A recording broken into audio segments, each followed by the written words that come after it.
Welcome to Daily Current Affair. Today is 10th of November 2022. The question is 8-day long Pushkar fair is going to be hosted in that is Rajasthan. तो पुष्कर मेला कहाँ पे लगता है? वो राजस्थान में लगता है. तो ये कितने दिन का होता है? ये 8 दिन का फेयर होता है. पुष्कर फेयर कहाँ पे होता है? राजस्थान में होता है. ठीक है. This year Pushkar fair is being hosted by Rajasthan from 1st of November to 9th of November को ये मनाया जाएगा. Pushkar fair is also known as Pushkar camel fair. ठीक है. पुष्कर कैमल फेयर, कार्तिक मेला और कार्तिक का मेला. तो ये तीनों नाम किसके हैं?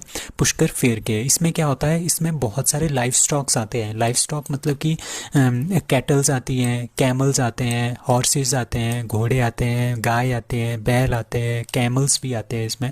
ठीक है. तो ये सब इनका एक कंबाइंड मेला होता है. बट इस बार क्या हुआ है?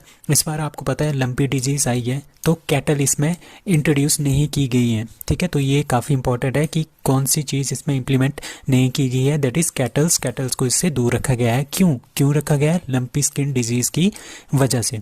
तो पुष्कर फेयर कहाँ पे होता है? That is in Rajasthan. कुछ और फेस्टिवल्स हैं लाइक त्रिशूरपुरम फेस्टिवल केरला का. ये काफ़ी इंपॉर्टेंट क्वेश्चंस हैं. कहीं ना कहीं आपको ये ज़रूर मिलेंगे आपके एग्जामिनेशन में. सरूल फेस्टिवल काफ़ी important Jharkhand. Kharchi festival Tripura. Thaipusam festival Tamil Nadu. Bathukamma festival Tamil Nadu. Hornbill festival very important Nagaland. ठीक है. चेरी ब्लॉसम ये भी काफ़ी इंपॉर्टेंट है, शिलोंग मेघालय में होता है. ठीक है. मारू फेस्टिवल जैसलमेर राजस्थान में. Pang Lhabsol very important Sikkim. Losoong Sikkim. Losar festival ये काफ़ी इंपॉर्टेंट है, लद्दाख में ये होता है. न्यू ईयर के बेस पे इसको मनाते हैं. नुआखाई ये काफ़ी इंपॉर्टेंट है, उड़ीसा में. धानु यात्रा उड़ीसा. रजपर्व ये तीनों के तीनों बड़े इंपॉर्टेंट है, किसी न किसी क्वेश्चन पेपर में आपको जरूर मिलेंगे. ठीक है. Bonalu festival that is also in Telangana. So next question is broadcast air time scheduler that is BATS is launched by that is see Prasar Bharati. तो प्रसार भारती ने क्या किया है? ब्रॉडकास्ट एयर टाइम शेड्यूलर जो है वो लॉन्च किया है. इसका नाम रखा है इन्होंने बैट्स. तो ये बैट्स करके आपको आ सकता है. ये आपको नहीं दिया होगा क्वेश्चन पेपर में, आपको सीधे पूछा जा सकता है कि बैट्स क्या है. ठीक है. तो ये हमारे पास प्रसार भारती ने इसको लॉन्च किया है. क्यों लॉन्च किया है? जिस तरह से हमारे पास प्रसार भारती होती है ना, ऑल इंडिया रेडियो, दूरदर्शन वगैरह, तो वहाँ पे क्या होता है? आपको एडवर्टाइजमेंट करनी पड़ती है किसी चीज़ों की, ताकि आपको पैसा उससे आ जाए. ठीक है. तो ये एडवर्टाइजमेंट, कौन सी एडवर्टाइजमेंट कब दिखाई जाएगी? ठीक है. ये प्रसार भारती को कौन बताएगा? ये बताएगा बैट्स. ये डिसाइड करेगा कि कब जैसे कौन सी एडवर्टाइजमेंट हमने चलानी है. तो प्रसार भारती कब बना है? 23 नवंबर 1997 को न्यू दिल्ली में इसका हेडक्वार्टर है, वहाँ पे बना है. इसके CEO आपने ध्यान रखना है शशि शेखर वेम्पाती जी हैं. अब कुछ और क्वेश्चंस हैं लाइक नैनो फर्टिलाइजर यूनिट कुछ दिन पहले हमने पढ़ा था, वो कलोल गुजरात में इसको स्थापित किया गया है. First para badminton academy Lucknow. First night safari Lucknow. First tourism capital of SCO Shanghai cooperation organisation that is Varanasi. BrahMos manufacturing unit that is Lucknow. And first Amrit Sarovar कहाँ पे बनी है? रामपुर यूपी में बनी है. और यूपी को सबसे बेस्ट जो है अमृत सरोवर का पुरस्कार भी उनको मिला है कि वो सबसे टॉप पे अमृत सरोवर बनाने में इंडिया में सबसे टॉप स्टेट है, दैट इज यूपी.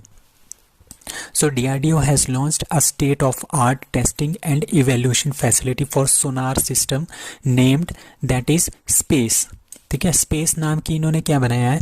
अब इसका मतलब ये है कि DRDO ने क्या बनाया है? स्टेट ऑफ आर्ट मतलब कि टेस्टिंग एंड इवेल्यूएशन के लिए जो एक सोनार एक टेक्निक होती है, जिसके थ्रू क्या होता है? सपोज हमारे पास यहाँ पे क्या है? ये समुद्र है. ठीक है. समुद्र है, यहाँ पे पानी है. ठीक है. यहाँ पे एक शिप है. ठीक है. और शिप आपकी इस साइड को जा रही है. सपोज यहाँ पे बहुत बड़ा पत्थर आ जाता है या कुछ और सबमरीन्स वगैरह आ जाती है, तो ये क्या करेगा? यहाँ से ये साउंड वेव्स भेजेगा. ठीक है. जब ये इसके साथ टकरा के फिर ये वापस यहाँ पे आएंगी. ठीक है. तो इससे इस शिप को ये पता चल जाएगा कि कुछ डिस्टेंस पे हमारे पास क्या है? ऑब्स्टेकल है, तो हमें अपना रूट यहाँ से चेंज करना चाहिए. ठीक है, तो इसको बोलते हैं हम सोनार टेक्नोलॉजी। ठीक है, जिस तरह से हमारे पास रेडार होता है ना, रेडार हमारे पास हवा में होता है, बट ये जो सोनार होता है ये पानी के अंदर होता है। ठीक है, इसकी जो हमारे पास ये टेक्निक है इसको बोलते हैं सोनार, और इसी टेक्निक की टेस्टिंग करने के लिए और इसको इवेलुएट करने के लिए स्पेस नाम का एक सिस्टम जो है वो डेवलप किया है। किसने डेवलप किया है? डीआरडीओ ने उसको डेवलप किया है। ठीक है, और ये कहाँ पे यूज़ करेंगे हम? इसका पूरा नाम क्या है? Submarine submersible platform for acoustic characterisation and evaluation. ठीक है, मतलब कि जो नेवी के जितने भी हमारे पास शिप्स हैं, ठीक है, नेवी शिप्स हैं, सबमरीन्स हैं, हेलीकॉप्टर्स हैं, ठीक है, उन सब में हम इसको यूज़ करेंगे ताकि जो सोनार है, जो सोनार एक्टिविटी है वो बहुत ही अच्छी तरह से काम कर सके। ठीक है, for testing and evaluation of sonar system, आपने ये ध्यान रखना है। इसके लिए हमने स्पेस डेवलप किया है। किसने डेवलप किया है? डीआरडीओ ने इसको डेवलप किया है। और इंडिया का फर्स्ट इंडिजीनियस सर्वर कौन सा है? That is Rudra. और एचएएल ने लाइट कॉम्बैट हेलीकॉप्टर बनाए हैं। ये इंडिया के पहले इंडिजीनियस हेलीकॉप्टर है, लाइट कॉम्बैट हेलीकॉप्टर जो इंडिया ने खुद बनाया है, उसका नाम है प्रचंड। तो प्रचंड, रुद्रा और स्पेस, ये तीनों आपने नाम याद रखने हैं। तो मैंने जो ये फोटो यहाँ पे लगाई है ये सोनार को डिस्क्राइब करने के लिए होता है। जो सोनार होता है ना, साउंड नेविगेशन एंड रेंजिंग इसका फुल फॉर्म होता है। साउंड मतलब कि ये साउंड वेव्स भेजते हैं। ठीक है, साउंड वेव्स हमने यहाँ पे पानी के अंदर भेजी, जैसे हमारे पास कोई ऑब्स्टेकल आई वहाँ से ये क्या होगी? स्ट्राइक करके वापस आएगी। फिर हम देखेंगे जो speed is equal to distance upon time से हम क्या निकालेंगे? पूरा डिस्टेंस निकालेंगे कि ये ऑब्जेक्ट कितनी दूरी पे है। ठीक है, उसी के हिसाब से हम अपनी शिप का रास्ता यहाँ से चेंज कर सकते हैं। ठीक है, इसको बोलते हैं हम sonar. Dash dash birth anniversary of Guru Nanak Dev ji was celebrated on 8th of November 2022, that is 534th। ठीक है, 534th बर्थ एनिवर्सरी थी गुरु नानक देव जी की। और गुरु नानक देव जी कौन थे? ये सिख के सबसे पहले, सिख धर्म के जो सबसे पहले गुरु थे उनका नाम है गुरु नानक देव जी। ठीक है, फर्स्ट ऑफ 10 सिख गुरुज। ठीक है, टोटल हमारे पास 10 सिख गुरु जो हैं उनमें से जो सबसे पहले हैं वो है गुरु नानक देव जी, और उन्होंने ही सिख धर्म की स्थापना की थी। ठीक है, और उनका जो बर्थ हुआ था वो तालवांडी नानका साहिब जो आजकल पाकिस्तान में है, 1469 ईस्वी में इसका हुआ था। ही फाउंडेड द सिख रिलीजन। ठीक है, his legacy teaching and life honoured and celebrated during this festival. ठीक है, इस दिन क्या करते हैं? जो सिख होते हैं ना वो गुरु ग्रंथ साहिब जो उनका बहुत ही ज़्यादा पवित्र जो बुक होती है उसको रीड करते हैं। ठीक है, 48 घंटे तक वो कंटिन्यूसली उसको पढ़ते हैं। ठीक है, it takes place in the gurdwaras, ये गुरुद्वारा में इसको पढ़ते हैं, और उसको उस टाइम बोलते हैं हम अखंड पाठ। ठीक है, जहाँ पे ये गुरु ग्रंथ साहिब को सिख पीपल जो पढ़ते हैं उसको बोलते हैं हम अखंड पाठ। So which is the only Indian company in top 100 rank of Forbes World Best Employer Ranking 2022? मतलब कि कौन सी ऐसी हमारे पास इंडियन कंपनी है जो फोर्ब्स की लिस्ट में आई है और वर्ल्ड की जो सबसे बेस्ट है एम्प्लॉय प्रोवाइड करने में? ठीक है, वो है रिलायंस इंडस्ट्रीज़। तो रिलायंस इंडस्ट्रीज़ टॉप 100 में आई है, इसका रैंक आया है 20th। ठीक है, और ये टॉप 100 में ओनली एक ही हमारे पास इंडियन कंपनी है जो इसमें आई हुई है। ठीक है, तो इट इज़ द कंट्रीज़, ये कंट्री की सबसे बड़ी कंपनी है by revenue, profit and market value के हिसाब से। Reliance is the only country in the top 100 rank from India, मतलब कि टॉप 100 जो रैंक है पूरे वर्ल्ड में उसमें से एक ही कंपनी ये इंडिया की इसमें सेलेक्ट हुई है। और सबसे पहले नंबर पे कौन है? सबसे पहले नंबर पे है साउथ कोरिया की सैमसंग। ठीक है, सैमसंग सबसे पहले नंबर पे है जो सबसे ज़्यादा एम्प्लॉयमेंट प्रोवाइड करती है। उसके बाद है यूएस की Microsoft, IBM, alphabet and Apple. So, which state organized first Toku Among bird count? That is D, Nagaland. So Nagaland ने क्या किया है?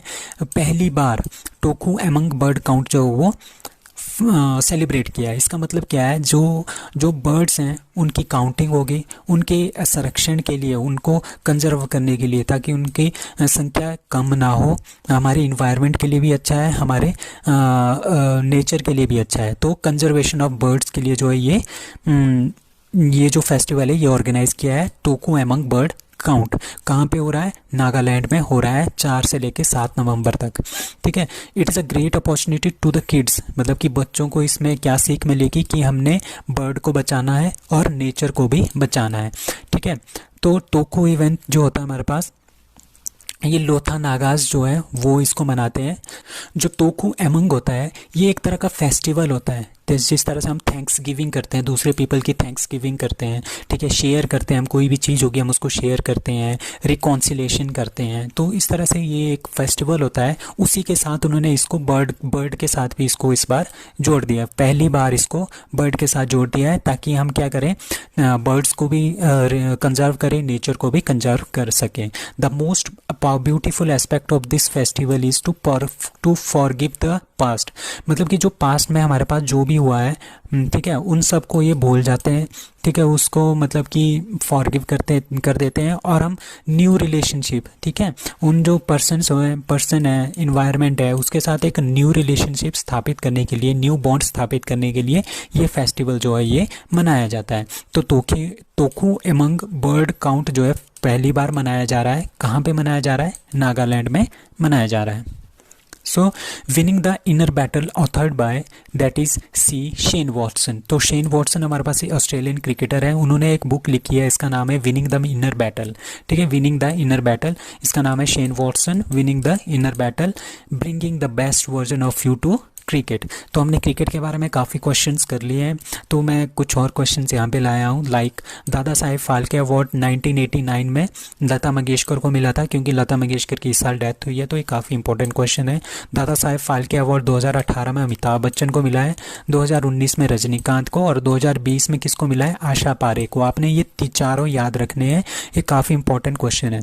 नाउ 68 नेशनल फिल्म अवार्ड जो दिए गए हैं उसमें बेस्ट मूवी कौन सी किसको मिला है, दैट इज सोराराई पोत्रू को। Best actor Ajay Devgn and Suriya, इन दोनों को मिला है। ठीक है, best popular film providing wholesome entertainment, that is Tanhaji, Ajay Devgn की मूवी।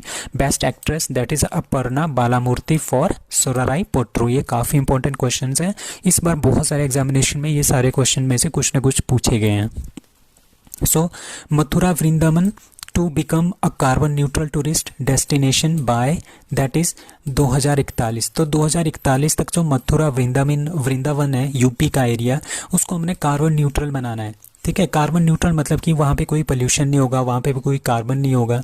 ठीक है, उसको हमने बिल्कुल रहने लायक बनाना है। तो Uttar Pradesh government announce that Mathura Vrindavan is one of the India's largest pilgrimage centre, मतलब कि बहुत सारे यहाँ पे धार्मिक जो लोग हैं वो यहाँ पे आते हैं। ठीक है, और हमने किसको क्या बनाना है, उसको नेट जीरो कार्बन एमिशन जो है वो बनाना है, मतलब कि इसको बिल्कुल साफ़ सुथरा बनाना है। यहाँ पे कार्बन की एमिशन हमने ज़ीरो करनी है। कब तक करनी है, 2041 तक हमने ये करना है। ठीक है, कैसे करेंगे, ये इस तरह से करेंगे कि क्योंकि वहाँ पे ना बहुत सारी टूरिस्ट व्हीकल्स आती जाती है। ठीक है, ये ब्रज है, ठीक है, ब्रज रीजन, जो ब्रज रीजन है ना इसका मथुरा वृंदावन का, वहाँ पे बहुत ज़्यादा टूरिस्ट व्हीकल्स हैं आजकल। उन टूरिस्ट व्हीकल्स को हमने बैन करना है, वो उसके अंडर ब्रज रीजन में एंटर हो ही नहीं सकती। आप लोग वहाँ पे पैदल चलिए। ठीक है, इलेक्ट्रिक जो भी चीज़ें हैं उनको प्रमोट करो। ठीक है, जो ये सारी की सारी चीज़ें, इस वजह से क्या होगा, वहाँ पे कार्बन एमिशन जीरो हो जाएगा अप टू 2041। तो which includes the famous pilgrimage center like Vrindavan, Krishna जन्मभूमि और ब्रज रीजन। तो इन सब रीजन्स में हमने जो व्हीकल्स हैं उनको कम्प्लीटली बैन करना है, और इलेक्ट्रिक व्हीकल्स ही हम यहाँ पे यूज़ करेंगे। तो इस तरह से क्या होगा, 2041 तक हम इसको कार्बन न्यूट्रल टूरिस्ट डेस्टिनेशन बना सकते हैं। सो वन लाइनर्स मैंने यहाँ पे कुछ कम इम्प्लीमेंट किए हैं, लाइक जस्टिस डी.वाई. चंद्रचूड़। अभी तक क्या थे हमारे पास, यू ललित जी, पिछले 8 तारीख तक जो है यू ललित जी हमारे 49 CJI थे, चीफ जस्टिस ऑफ इंडिया। अब कौन है, अब डी.वाई. चंद्रचूड़ जो है वो शपथ लेंगे 50वें चीफ जस्टिस ऑफ इंडिया के रूप में। अब एयरटेल के CEO जो थे गोपाल विट्टल, उनको इलेक्ट किया गया है deputy chair of the GSMA। ठीक है, global system for mobile communication association जो है वो UK में है। ठीक है, UK में इसका सेंटर है।